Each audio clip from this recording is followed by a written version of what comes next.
Today's lesson is about the difference between our systems of measurements. We have two different systems in the world. We have the international system, which is commonly known as the metric system, and we also have the imperial system. So let's start by having a look at our international system. So the metric system is a system of measurement based on decimals.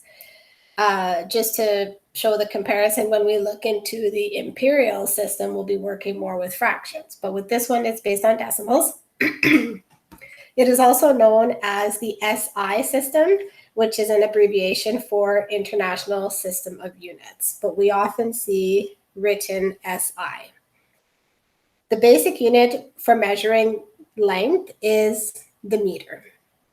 Now, to give you a couple examples as to how long a meter is, you've probably already seen a metric ruler in your classroom. That's 1 meter, but it's also equal to roughly 1 long step of an adult male. And if you've ever held a guitar before, it will give you an idea that a guitar is about 1 meter long as well. Now, there's smaller units of length because the meter is fairly long. Smaller meter of lengths would be the millimeters.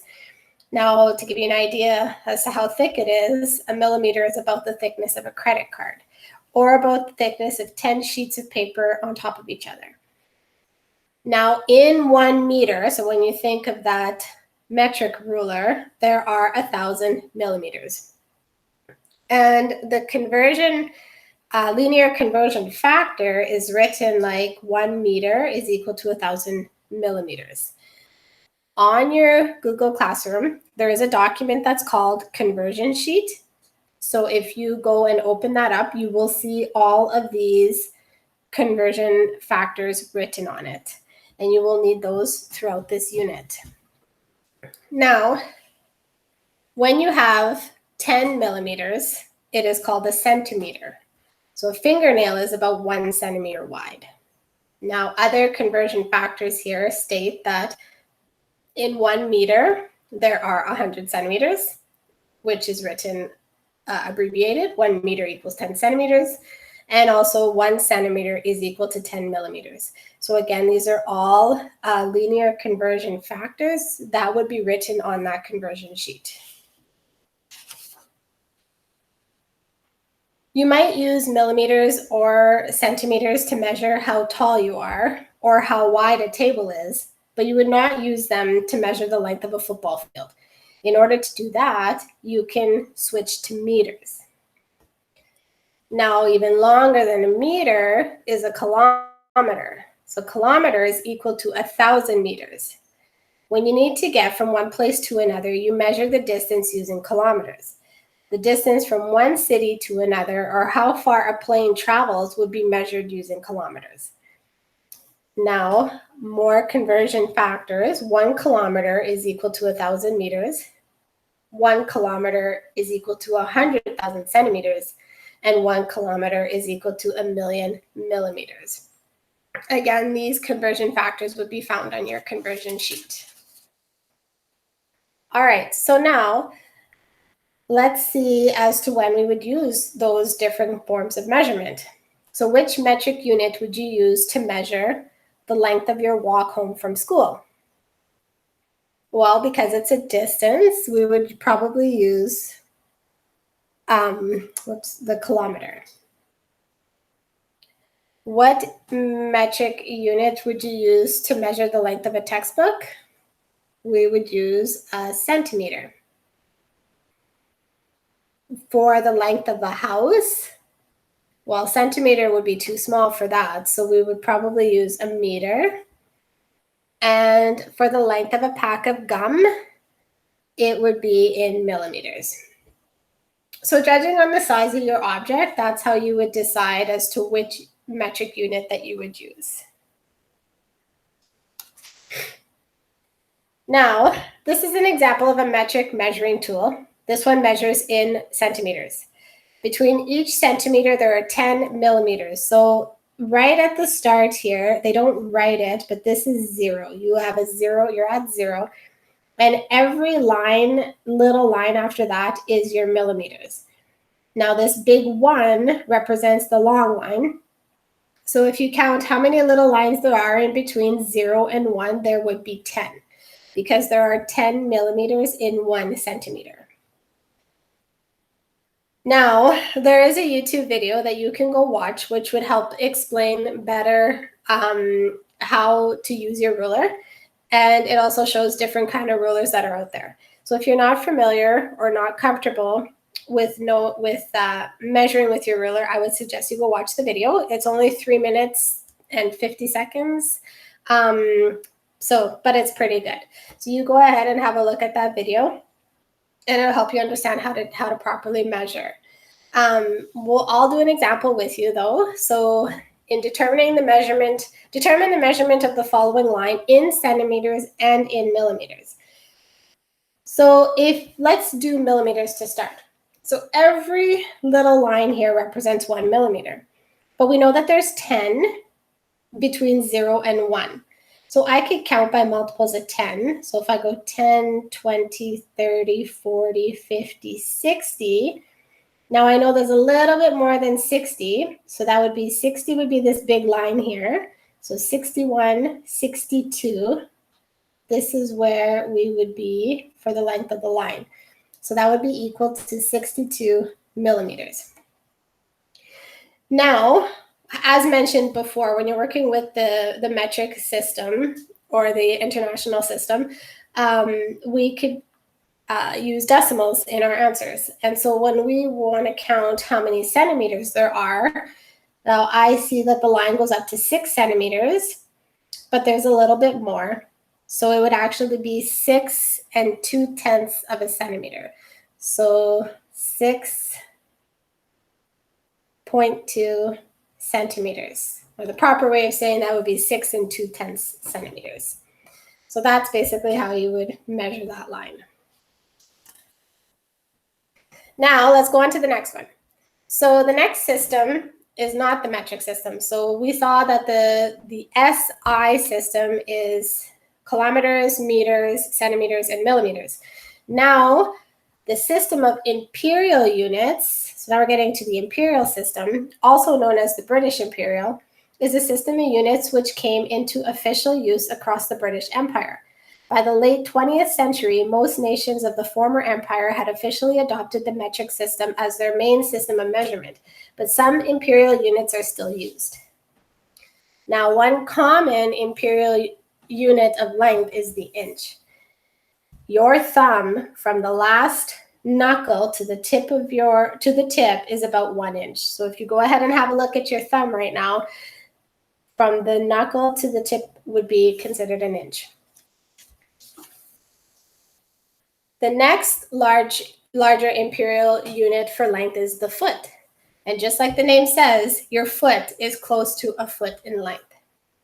Now, a conversion factor, which is important to understand the length of a foot, is equal to 12 inches. So if you put 12 of your thumbs from the knuckle to the tip together, that would be equal to a foot. Now, we also use these little apostrophes to also represent. So if there's 1, it represents a foot. If there's 2, it represents the inches. 1 foot equals 12 inches. Now, even bigger than a foot is considered a yard. So a yard is very close to the length of a meter. Your arm is close to the length of about a yard. Like you see in the picture here, they're measuring the length of the arm. That's close to a yard. And to understand a little bit more how long a yard is equal to 3 feet. And a yard is also equal to 36 inches. And these are, again, conversion factors that we will use throughout the unit, and they are found on your conversion sheet.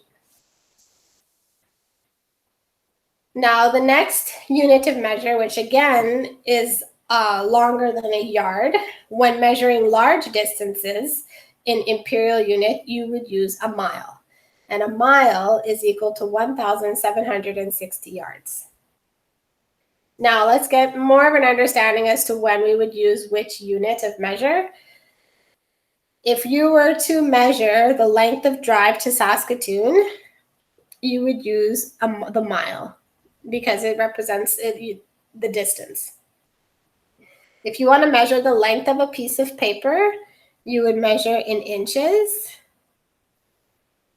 If you want to measure the length of the schoolyard, you would probably use a yard. And if you want to measure your height, you would use a foot. So those are the units of measure that you would use in those cases. All right, now you're probably not in class right now while you're watching this, but if you were to look around your classroom, what object has a length of about a foot? Now, I would think the common thing would be a textbook or a do-a-tang, if you got a do-a-tang in front of you, or your binder. Maybe not quite, but it's a good estimation. Which object has the length of about an inch?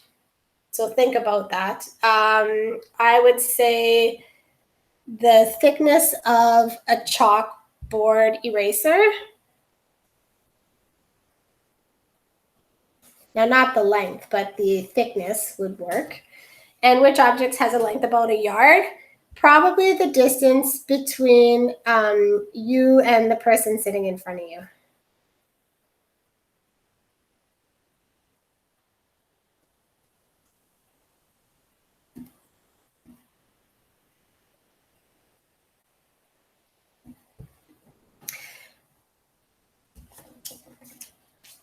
All right, now we need to get familiar with rulers. So rulers with imperial units may be different. Many rulers marked with imperial units show 1 inch divided into eighths, tenths, 16th, but I've even seen 32. So how you know is how many lines there are divided between 0 and 1. So if we look at, let's look at this one a little bit closer. To measure the length of an object, you must first determine the number of divisions between 2 adjacent inch marks. So basically between 1 and 2 or 2 and 3, you want to count how many little lines there are in there. So if I was to count between 1 and 2, there would be 1, 2, 3, 4, 5, 6, 7, 8, 9, 10, 11, 12, 13, 14, 15, 16. So between 1 and 2, we have 16 divisions. That means that the smallest indicated unit is 1 over 16 of an inch, which is written 1 over 16 inch. All right, let's do an example. So you have, oh, no, let's look at this ruler here first. So this one's a little different. If you count how many lines there are between 1 and 2, there's only 4. There's 1, 2, 3, 4. Not how many lines, sorry, how many divisions there are. There are 4 divisions in between each. So then the smallest indicated unit is 1 over 4 of an inch, which is written 1 over 4 inch. All right, now let's get to the example. So this one's asking how long is this pencil? So this is the same ruler of the previous one that I saw. When I counted, there was 16 divisions in between 1 and 2. So the smallest unit of measure is 1 over 16 of an inch. So how long is the pencil? Well, we need to kind of estimate here the length of the pencil. So it'll be about right here is where I want to count. So then I see that it's for sure 3 units, but then it's a little bit longer. So then if you count how many divisions, there would be 1, 2, 3, 4, 5, 6, 7. We're on the 7th line, so it would be 7 over 16 of an inch. We put over 16 because there's 16 in total between the inch. Between 2 and 3, there are 16. Between 3 and 4, there are 16. So we're at the 7th line over 16. So it's 3 and 7 over 16th of an inch. Now, if we practice measuring with this one, so again, the first step when you're looking at your ruler is to figure out how many divisions there are between 1 and 2. Now here, if I was to count all these little lines here, there is more than 16. It's actually double, there are 32. So the smallest unit of measure is 1 over 32 of an inch. Now, I see that my line passes 1, but it doesn't make it all the way to 2. So I know that for sure it is 1 inch and something. So what fraction are we going to write? We need to kind of figure out which line that this guy is at. Okay, we'll go about there. So if we count, I'm going to count by 2. So 2, 4, 6, 8, 10, 12, 14, 16, 18, 21. So we're at 21 over 32 of an inch. So the length of that line would be 1 and 21 over 32 of an inch. Now for this next one, it's the same ruler, so it's still over 32. And again, it doesn't make it quite to 2. It only makes it to 1. So we have a big 1. We know for sure it's 1 inch and a bit. Now let's figure out what that bit is. So we'll go right there. So again, if I count by 2, that's 2, 4, 6, 8, 10, 11. So we're at 11 over 32 of an inch. And that's how you would measure using your rulers with the imperial system. So that's all there is to know about the two different systems of measurement. Now you can go ahead and do your practice.